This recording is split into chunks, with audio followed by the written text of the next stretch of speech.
That's right, Magic the Gathering fans. It's time once again for your weekly update into the reserve list. This is the reserve list top 10. These are the hottest selling cards on the reserve list this week from May 18th to the 25th of 2024. If you're wondering if there's some high priced items being sold, this is the video for you.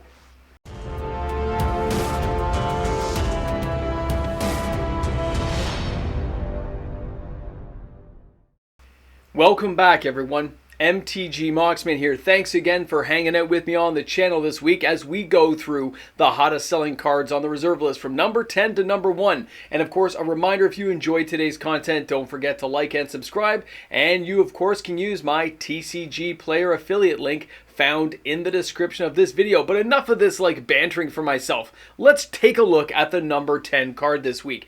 And yeah, we're going all the way to the sagas, Urza's Saga. And we are showing you Gaea's Cradle. That's right, guys. 21 sales this week, or $17,440 in total sales volume. Now, the cards selling this week are around the moderately played to lightly played. Not a lot of near mint, not a lot of damaged cards. And here's the thing about the Gaea's Cradle. When you take a closer look at the card and you recognize how truly awesome a card like this is, this legendary land says add 1 green to your mana pool for each creature you control. Depending on the deck you're building with, this card isn't just like a little bit of an add-on, it's a necessity. And a lot of players are still taking advantage of the fact that this card is less than half the price it was back in 2021. Condition is everything, but there is a buyer's market for every type of card. Always keep that in mind, guys. Now, our next card taking the number 9 position this week is Fork. Now, this is revised edition. Now, this card comes in at $39.39 per copy, 31 sales this week, and of course $1,221.09 in sales volume. Now, this is a far cry from the $150 that this card used to command very briefly back around the mid 2021 to 2022 buyouts. Now, it had a long decline. It didn't happen all at once as it slowly shifted down, but the balance of the price has really shifted because don't forget, this thing is an interrupt, which kind of acts as an instant nowadays, but it says any one sorcery or instant spell just cast is duplicated. Treat Fork as an exact copy of that spell, except that it remains red. Caster of Fork chooses the copy's targets, okay? This is a really important card that has a lot of playability, and that's why players continually are still buying this card. I always recommend getting a playset of 4 so you don't ever have to worry about it ever price jumping or shifting. Now, our number 8 card, Mox Diamond, coming in again from Stronghold. This thing has had continuous action for weeks and weeks now. 32 sales this week, or $20,800 in sales volume. The cards that are selling for this right now are heavily played and moderately played copies. Players want to get their hands on copies they can afford. And that's what we talked about in the first card there, where I said there's a buyer for every type of card. Some players just want to play with it. They want the real deal. They don't want a proxy. They don't want fake cards. They want the real Magic card, but they don't want to pay top dollar. And that's why they end up going out there and looking for these heavily played, even damaged copies. If they're sleeve playable, players will buy them at the right price. And condition really comes in as a really important factor here. As a player who may want to buy these cards, you want to buy at the lowest point. If you want to resell, you want to resell at the highest point, like a real market. Always keep your eyes open, though, because these cards do shift a lot over time. Now, our next card is Tundra from Revised. Now, this card's coming to us this week with 33 sales to take the number 7 spot. But that's still $15,741 in sales volume. I was surprised to see how many players sent me emails about dual lands that they have been purchasing.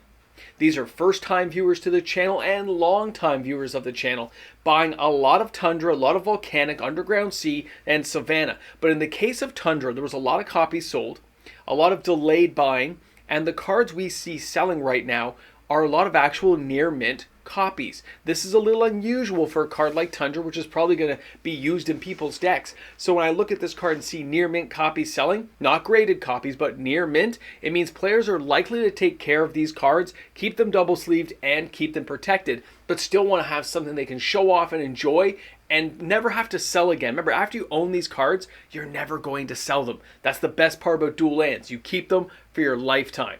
Now our next card. Okay, guys, Anzrag Ruins is coming in again. Haven't seen this card for a while, coming at us from Homelands.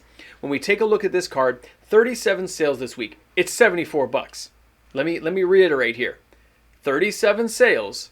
It's only $74 US for near mint copies. I was surprised that this card has fallen as low as it has. It used to be around the $15 to $20 mark. Now, what do we get for this card? It is an enchantment. Don't forget that, guys. It costs 2 red and, of course, 2 generic. Now, this card as an enchantment gives a little bit of extra. It says choose a creature type. Creatures of that type do not untap during their controller's untap phase. This is a wall that cannot be defeated. You name a sliver, slivers aren't untapping unless they can find another way to untap. Keep it in mind, guys. Cards like this can just be devastating. Ah, the Bosium strip hanging in there again from Weatherlight. This card refuses to go away. 39 sales this week, but it's only $139.23. The funny thing with a lot of these cards, they're low end, low value, so I would always recommend hitting up only near mint copies, okay? You could afford to spend the $4 to get yourself a near mint copy when they're this cheap. When I look at the cards selling, though, they're still selling for everything from moderate to lightly to near mint. But I look at the card itself and I go, 39 sales on 139 bucks. It's super cheap to still get this card. Always remember, this one has not gone off anywhere. It is a long way to still go before it's considered to be a pricier card. When you start getting to the $10, $15 level, depending on how much action this card actually sees inside of Commander or other formats like Vintage, Legacy, Kitchen Table, there's still a lot of copies of Weatherlight stuff out there. Keep it in mind, guys. This price will calm down. It'll actually recede in the next 6 months.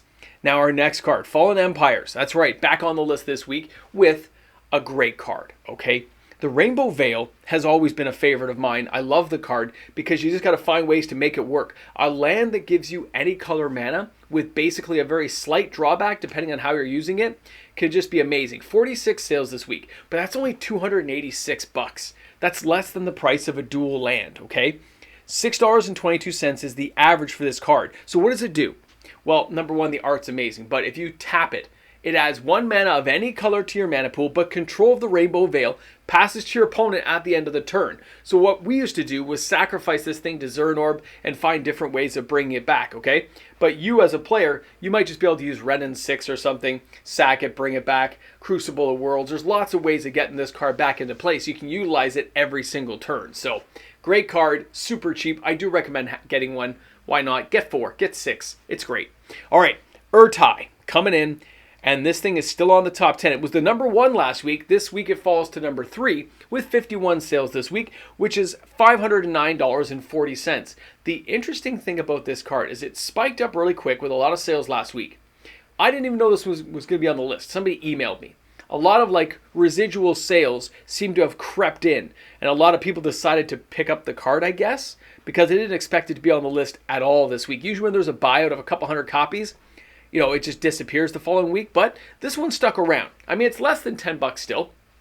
It counts as a wizard, but it lets you counter a target spell. The fact that you can basically counter more than one spell a turn does give opponents something to think about, especially in Commander, where a lot of negotiation can take place. So I can see why players may still want to pick up copies of this, because it is a really cheap card. Now, the number 2 card is coming to us from Visions. This is Squandered Resources. It actually is a really good card, and it's still less than 20 bucks, and it has 61 sales this week, or $1,066.89. Now, when you look at a card like this that's old, you're looking for where it would be played, and of course, it's going to be played in Commander, the more likely format to see a card like this. So what are we going to get for this card? Well, for 1 green and 1 black, this enchantment offers sacrifice a land. Add to your mana pool 1 mana of any type the sacrificed land could produce. Play this ability as a mana source. So remember, you're going to be burning up your lands, but you're going to get the exact mana you need to make some amazing effect happen. Players can find a lot of versatility in a card like this. And at this price point of less than 20 bucks and a cheap casting cost enchantment of only 2 to cast it, this has a lot going for it, but it's not the number 1 card. The number 1 card a lot of people might have thought would slip by the Mox Man, but the Mox Man found it. This is Jester's Mask, okay? Coming to us from Ice Age with 87 sales, but here's the funny thing. That's only $374.10. It's next to nothing. It's like buying a near mint I guess, Savannah, for all these copies you would get. So this is an old card that the Mox man loves. I love Jester's Mask. Being able to untap it right away, finding ways to make this card work right away to tear apart somebody is hilarious.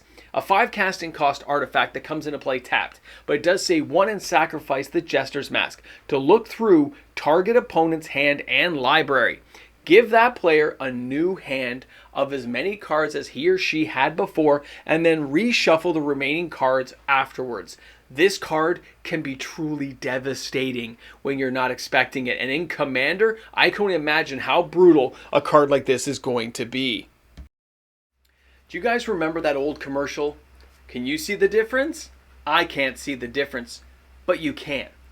When you compare this video to yesterday's video, and the total lack of sales volume on the regular selling cards for Magic the Gathering, the reserve list market is basically unaffected.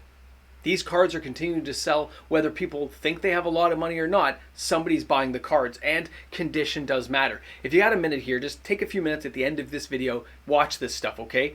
Because here's something I want to tell you guys. When you're in a market like this, where nobody is really talking about the reserve list, 1 or 2 YouTube content creators cover this stuff still. Most people ignore it or kind of mention it in passing. The reserve list is not dead. It's not even really that slow. It's just not getting the attention it used to get, which allows a lot of these cards to fly under the radar, to go by unnoticed, to be unappreciated for the awesomeness they still are. The versatility of so many reserve list cards from back in the day and the drawbacks some of these cards have are minuscule when they are pinned against new cards that are truly epic and powerful. Cards that used to have major drawbacks don't really seem like a drawback anymore. You know, Rainbow Vale didn't get a lot of play in my teen years. A few of us used it in certain combinations, but by today's standards, there's so many ways of making it work and fitting it into a deck that it can actually be a really good card. Cards like Squandered Resources, where we would not want to burn through mana unless there was like a real reason to, that card saw no play. I see it all the time now. This is the difference that new cards that Wizards of the Coast creates adds to our market, which means condition really matters when you're going to sell your cards. When you want to buy your cards, there will be a buyer for everything though. I don't care if you have a beat up Time Vault or a near mint Time Vault. There'll be a collector who wants the near mint. There will be a player who wants the beat up one. Price is everything. Finding the right price, finding it in the right market, finding the right buyer to be paired off against what you're selling. But if you want to beat everyone, all you need to do is look on the market, see what the card's been selling for the last, say, half year. Find the lowest price, knock off an additional 20%, you'll sell first. I've done it all the time to get ahead of people when I've got to move cards really quickly. I will just knock it off because either way, I've had the card usually so long, I stand to make a great profit, or it's in a market like this where I'm buying these underappreciated cards. And when the market finally turns around, somebody capitalizes. We've seen it too many times now. And if you've watched my channel long enough, I've had enough conversations with you guys about this that you probably should be in the know by this point. If there's cards you want, you should be picking them up, building up your resources to get the truly awesome cards you've always desired, and then never have to sell them again. I hope people get the message, because it seems like people come and they say, no, I want to do this, or I want to do this, and I want to do that, and I don't care what you say. Don't care what I say. I hope you don't. I hope you think for yourselves and get the cards you want though. Whatever card they may be, no matter what format you're playing in, no matter how you decide to enjoy Magic the Gathering and enjoy this wondrous game, take the information from several sources. That's what it is, information. It's for you and your brain to glean through to decide what parts you really care about, what parts make sense to you, and which ones don't. And of course, opinions evolve, opinions change. But right now in this market, I see way too many cards that are really awesome and they're really underpriced. And when you look at their previous highs, and if you think, could this card ever go back up again? It gets a little bit scary thinking about that. So, thanks again for hanging out. Thanks for being here I can't speak when it's this early in the morning. For a reserve list top 10 video. And don't forget, I'm going to see you guys tonight on the live stream, 6:30 Eastern Standard Time. This tongue-tied stuff's just gotta go. Welcome back to the Boomstick Edition at the end of the video. For all you amazing Magic the Gathering fans who just love the content on my channel, this is your chance to give thanks, your chance to say thank you to the amazing patrons of this channel who pitch in a couple of bucks every month. Thank you for the content creation that happens every single day. Either the patrons or YouTube membership members, they're the ones who make it happen. Thanks again. Welcome back, guys. You've made it to the end of the video. You are among the few who can make it that far. Congratulations. This is the Ramble Jamble. This is brought to you by MTG Mox, man. And I gotta say, guys, loving the reserve list right now. So many great cards. So much fun to be had. And when you play a game where cards show up that players have never seen, it's hilarious. Even cards like Jester's Cap, which aren't even reserve list. Being able to Jester's Cap more than one turn in a commander game and just obliterate combinations inside their deck and they have no idea how it's happening. And you have to read all the cards and show them and, go through the tiers of, hey, I'm doing this and I'm bringing it back with the Argivian Archaeologist. I'm doing this. And then I used Reconstruction and brought it back again. And I did... I love my City of Shadows. Guys, have a great one. So awesome. Ramble Jamble!